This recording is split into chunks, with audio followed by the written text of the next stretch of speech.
Então, agora eu vou deixar de falar de absorção de dieta e vou voltar para falar da síntese de colesterol, tá? A síntese de colesterol, vocês viram rapidamente isso em Bioquímica 2, eu falei um pouquinho também na segunda aula, quando dei uma revisão de bioquímica de lipídios, falei um pouquinho de síntese de colesterol, então não vou entrar em detalhe bioquímico disso, vou falar um pouco da regulação, que foi uma coisa que a gente não fala em Bioquímica 2, e eu não falei na segunda aula. Tá? Por que a síntese é importante? Talvez o principal, como eu já falei nessa aula, a principal fonte, ou o principal fármaco usado para controle de primeira linha da hipercolesterolemia são as estatinas. A gente tem uma série de estatinas diferentes, tá? Que são inibidores irreversíveis da HMG-CoA redutase, que é a enzima limitante da síntese de colesterol, tá? Então a estatina tem essa carinha aqui, isso aqui é o HMG-CoA, tá? Que teria reduzido pela enzima, e você pendura um negócio aqui para fazer a estatina, tá? Então você tem a compactina, assim vai a estatina, e se vocês olharem aqui, conforme a gente vai evoluindo na molécula, o IC50 vai ficando cada vez menor, então vai ficando capacidade inibitória cada vez maior, tá? Então assim vai a estatina do primeiro tipo lá, tinha um IC50 de 11 nanomolar, e do tipo 2 também, a gente vai melhorando aqui, então hoje são mais usados a atorvastatina e a rosuvastatina. Rosuvastatina seria o melhor hoje, tem lá um IC50 de 5 nanomolar. Por que a gente continua estudando estatinas? Por que a gente continua, se a estatina é tão boa, por que a gente tem um monte de outras, falei na aula passada, vários outros fármacos sendo usados para tentar reduzir a colesterolemia? Primeiro porque algumas pessoas são alérgicas à estatina, então precisa de um outro componente, e outras pessoas são resistentes à estatina. Por que isso acontece? Às vezes são mutações pontuais na HMG com a relutase, assim como eu falei no início da aula para Nimopixon like one, modificam a capacidade que as estatinas têm de agir sobre a enzima. Tá? Então, nesse trabalho aqui foi mostrado que algumas mutações pontuais em HMG com a relutase estão associadas a uma redução de eficiência na redução do colesterol quando os pacientes estão sendo tratados com estatinas. Tá? Então, essa redução pode ser significativa, cerca relativamente por volta de, por exemplo, 10% do, da mudança de colesterol total, ou seja, a estatina perde aí 10% de eficiência em algum tipo de mutação, por exemplo. O que regula a síntese de colesterol? Tá? Então seriam sim.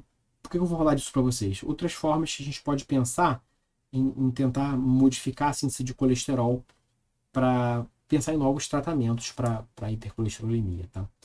Então vocês viram rapidamente Bioquímica 2, quem já fez metabolismo integrado também já viu, a mTOR.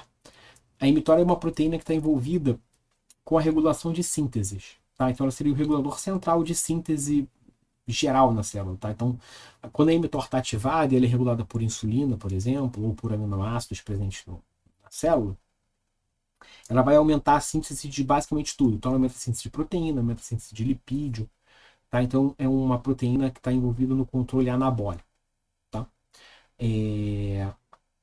A TOR é regulada, como falei, pela via de insulina, então ela é regulada por AKT, por exemplo, está envolvida com a via de insulina também. Então, se você coloca, pega uma célula para testar e você dá um ativador farmacológico de AKT, tá? Então aqui é um curso temporal, tá? Então você vai deixando até 8 horas na presença desse ativador farmacológico de AKT, você tem um aumento da expressão de ácido graxo sintase, tá? Então uma enzima envolvida com a síntese de ácidos graxos, e um aumento de expressão de SRBP. SRBP eu vou falar mais para frente nessa disciplina para vocês, é uma proteína muito legal, mas eu posso adiantar para vocês que ela é uma proteína que está envolvida com a síntese tanto de ácidos graxos quanto com a síntese de colesterol. Tá? Ela regula várias enzimas que estão envolvidas na síntese de lipídios. Tá? Só que para ela funcionar, ela precisa sair do citoplasma, que é essa forma aqui, ela está no sobrenadante, e para o núcleo. Tá? E você vê que quando você ativa a KT, ela aparece no núcleo lá. Tá? Então, ela está indo para o núcleo e está aumentando a expressão de ácido graxo sintase. E onde que entra a TOR nisso tudo? Se eu coloco rapamicina é um inibidor de TOR, por isso que o TOR tem esse nome, que é Target of Rapamycin, tá? Então, rapamicina é um inibidor de TOR. Quando eu coloco ativo AKT, aparece SRBP lá no núcleo, eu já tinha mostrado para vocês isso. Mas se eu inibo TOR, ela não aparece mais no núcleo. Então, de alguma forma, a TOR está regulando a atividade de SRBP e a síntese de lipídio. A gente ia esperar isso porque TOR regula síntese de lipídio mesmo. Tá? Por isso, para vocês no início. Aquilo lá em Célula, que eu vou mostrar para vocês camundongos, tá? Uma coisa que é importante é que o TOR não consegue fazer essa inibição sozinha, tá? Ela depende de uma outra proteína que é a lipina. Vou mostrar isso para vocês porque isso é importante. Então aqui eu tenho Torin, tá? Que é um outro inibidor de TOR, tá? Funcionaria como uma rapamicina. Eu já tinha mostrado para vocês que se eu inibo TOR, SRBP, tanto SRBP1 quanto SRBP2, não, elas somem lá do núcleo, tá? Eu já tinha mostrado isso para vocês. Mas se eu tenho camundongos sem lipina, tá? Camundongos nocaute para lipina, tanto a SRBP1 quanto 2 continuam aparecendo no núcleo independente de TOR estar ativado ou inibido. Tá? Então, para TOR conseguir inibir a atividade de SRBP, eu preciso a presença de lipina. Tá? E aqui, embaixo tem camundongos, que são camundongos knockouts para Raptor. Tá? Raptor faz parte do complexo de proteínas TOR. Tá? Então, se eu tenho um camundongo sem Raptor, ele não consegue, TOR não está funcionando direito. Tá? E o que eu vejo com esse camundongo? Se eu pego esse camundongo nocaute, o camundongo controle, e dou uma dieta rica em gordura para ele, o fígado fica desse jeito. Ó. Isso aqui é um fígado super gordo. Se o camundongo controle tá com a cara mais escura, né, mais bonitão, e esse fígado aqui é um fígado grande e mais claro, tá vendo? Isso aqui é a quantidade de gordura que esse fígado tem, para ter um fígado gordo, porque eu dei uma dieta rica em gordura para ele. Mas se eu tenho um camundongo nocaute para TOR, ele não consegue engordar. Ou seja, TOR é importante para a síntese de lipídio. E aqui é macroscopicamente e aqui microscopicamente. Tá? Então aqui eu consigo ver as gotas de gordura dentro do fígado e aqui, quando tem um camundongo nocaute, a gota de gordura não aparece. E esse eu olho bioquimicamente, olhando aqui a quantidade de triglicerídeos no fígado. Eu tenho o camundongo nocaute, que são as barrinhas cinzas. Mesmo na dieta rica em gordura, eu não tenho. O camundongo não fica com fígado gordo, então não tem triglicerídeos no fígado e também não tem colesterol no fígado. Isso mostra pra gente que TOR é essencial para a síntese de lipídios. Então, se tem um camundongo sem TOR, e mesmo numa dieta rica em gordura, ele não acumula gordura no fígado. Por que a lipina é importante? Então, vou resumir aqui para não mostrar todos os resultados, não ficar tão extenso. Isso aqui é o final do trabalho, que eu chamo de entender o que é que desenho. Então, quando eu tenho nutrientes, tá? TOR está ativado. TOR é uma quinase, então ele tem capacidade de fosforilar outras proteínas, ele fosforila a lipina, isso faz com que a lipina fique presa no citoplasma. Tá? Independente disso, SRBP então é processado, vai lá para o núcleo e ativa a expressão de genes envolvidos com a síntese de ácidos graxos e de colesterol. Tá?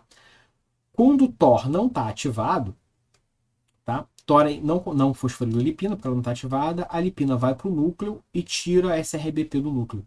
Tá? Sem SRBP, você bloqueia a síntese de lipídios. Tá? Então, é essa forma que você tem a conexão entre TOR, lipina e SRBP. Tá? Resumindo, quando o TOR está ativado, você tem síntese de lipídio via SRBP. Quando o TOR está desligado, ou o TOR não está presente em casos de camundongos nocaute, a lipina vai para o núcleo e desliga esse RBP. Uma outra vertente que o TOR também está ativada, que a gente sabe que foi visto que quando você pega células em cultura e trata com citocinas pró-inflamatórias, você tem uma ativação da via de SRBP. Tá? Então aqui, o que a gente está vendo aqui em verde é uma proteína chamada escape. Tá? Quando o escape aparece no Golgi, que está marcado em vermelho aqui, é porque esse RBP está sendo processado. Tá? Uma forma de você ver isso. Tá? E aí dá para ver que quando eu coloco IL-1-beta, que é uma citocina pró-inflamatória, vocês conseguem ver aqui, imagino que vocês vão conseguir ver que está aqui em amarelinho, você tem um monte de escape presente. Então, quando eu junto verde e vermelho fica amarelo. Quanto mais amarelo está aqui, é porque mais escape está no GOES, logo mais SRBP está sendo processado. Tá? Agora, se eu inibo TOR farmacologicamente, tá, usando rapamicina, ou geneticamente, usando RNA de interferência, a quantidade de amarelo diminui. Tá? Aqui e aqui. Então, isso está mostrando que TOR está envolvido nesse processo. Por que esse processo inflamatório é importante? Quando a gente tem obesidade, normalmente a pessoa acaba gerando uma inflamação crônica. Então, se eu tenho uma inflamação crônica e as células estão cronicamente inflamadas, tudo que a gente não quer é que elas sintetizem mais lipídio, mas é o que acaba acontecendo. Então, pensar na regulação de TOR pode ser importante em novos tratamentos para a gente conseguir reduzir a síntese de lipídio na presença de quadros inflamatórios, como é a obesidade, por exemplo. Várias outras proteínas estão envolvidas com assim, vou falar agora de algumas sirtuinas, tá? São proteínas capazes de fazer deacetilação de outras proteínas, são proteínas deacetilases. Então, o que uma deacetilase faz? Ela retira grupamentos acetil de outras proteínas. São menos comuns, a gente não vê muito em bioquímica, tá? A gente vê muito fosforilação e defosforilação, mas quem já fez metabolismo integrado, já viu falar de sirtuina também. A gente tem uma aula que fala disso lá. Mas, em resumo, a acetilação e deacetilação funciona como fosforilação e defosforilação. Então, também são capazes de regular a atividade de proteína. A diferença é que, ao invés de botar um fosfato, você coloca um grupamento acetil. A sirtuina, nesse paralelo, funcionaria como uma fosfatase. Então, ela retira grupamentos acetil de proteínas e regula a atividade de várias proteínas no metabolismo, tá? E esse camundongo aqui é um camundongo nocaute para sirtuina. Então a gente está comparando aqui as bolinhas, os símbolos pretos com os símbolos brancos, tá? Que são os camundongos nocaute para sirtuina 1. Tá? Então quando tem camundongo nocaute para sirtuina 1, ele tem uma redução de colesterol total, uma redução de que acaba sendo acontece basicamente por causa de uma redução de colesterol HDL. Tá? O colesterol LDL dele continua igual, o colesterol HDL ele está reduzido. Uma outra coisa que está reduzida também são triglicerídeos. Triglicerídeos no plasma também estão reduzidos nesse camundongo. Tá? Por que isso é essa redução de colesterol, principalmente colesterol HDL aqui? Tá? Quando você olha o resto do corpo, você tem mais colesterol nos testículos e no fígado desse camundongo. Tá? Então, o colesterol não está indo para o plasma, mas ele está ficando preso nos tecidos. Se a gente mede o efluxo de colesterol, lembra da aula passada? Eu tenho uma redução do fluxo de colesterol de macrófagos e de hepatócitos nesses camundongos. Tá? Então, de alguma forma, os camundongos sem sirtuina 1, eles estão com menos colesterol no plasma porque o efluxo de colesterol está diminuído. Por que isso acontece? Quando eu tenho inibição da expressão de sirtuina 1, tá? Aqui não são camundongos locais, são camundongos com expressão inibida por RNA de interferência. Então, vocês olham que tem menos sirtuina. Tá? Esse receptor nuclear aqui, que é o LXR, ele aparece mais acetilado. Tá? Então, se eu não tenho sirtuina, eu não consigo deacetilar a proteína, logo ela fica mais acetilada. Faz super sentido. Tá? Por que eu estou falando disso aqui? Agora eu falo de novo camundongos nocaute. Os camundongos nocaute têm uma quantidade maior de LXR. Tá? Então, essa acetilação é importante para a degradação. Essa mudança do perfil de acetilação é importante para a degradação da proteína. Então, no final, qual é o esquema que é montado? Tá? O que a sirtuina é importante nesse processo? O LXR ele é acetilado, tá? Ele está envolvido com o efluxo de colesterol, então ele aumenta a expressão de proteínas envolvidas com o efluxo de colesterol. Então, teoricamente, quanto mais LXR eu tiver, mais efluxo de colesterol eu vou ter. Mas isso não é verdade. Por quê? Quando ele começa, você precisa de um ciclo de LXR, ele precisa ligar e desligar para o motor para a expressão do gene ser eficiente. Tá? Então, quando eu tenho, ele faz um ciclo de expressão de proteínas, tá? Ele é deacetilado pela sirtuina, isso faz com que ele seja ubiquitinado e degradado via proteasoma. Tá? E aí aqui eu tenho uma nova rodada, um outro LXR liga aqui e recomeça a expressão do gene. Quando eu não tenho SIRT1, ele não consegue ceder acetilado nem ubiquitinado, ele fica travado aqui no, no promotor do gene e a expressão para. Por isso que quando tem proteína, um camundongo sem sirtuína 1, mesmo com aumento de LXR, ele não consegue ter fluxo de colesterol. Então, a sirtuína 1 está envolvida no metabolismo de colesterol nesse processo.